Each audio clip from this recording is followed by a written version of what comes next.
মার কাজের চাপ থাকায় মা বলল ফ্রিজ থেকে মাছ বের করে রেখেছি, দুপুরে খেতে হলে রান্না করে নিও। মুখের উপর আমিও বলে দিলাম ওই মাছ আমি রান্না করতে পারি না, রান্না করব না। মা বলল তাহলে আবার কি, দুপুরে খেতে হবে না, মাছটা ফ্রিজে ভরে রেখে দিও। অগত্যা কি করব, আমাকেই রান্না করতে হবে। আমি তো আর এই মাছ কোনো সময় রান্না করিনি, তাই জন্য সারা ইউটিউব ঘেটে রেসিপি বের করলাম।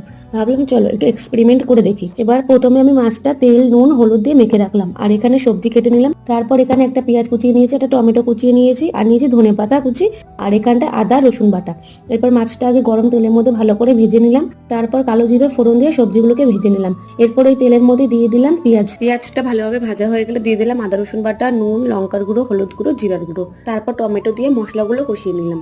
মশলা কষানোর পর দিয়ে দিলাম ভাজা সবজিগুলো মশলার সাথে কষিয়ে নিলাম। তারপর দিয়ে দিলাম জল, আর জলটা টেনে আসলে সবজিগুলো সিদ্ধ হয়ে গেলে দিয়ে দেবো এর মধ্যে মাছ। তারপর শেষে দিয়ে দিলাম ধনেপাতা আর চিনি। মায়ের মতো রান্না হয়নি ঠিকই, তবে খেতে ভালোই হয়েছে।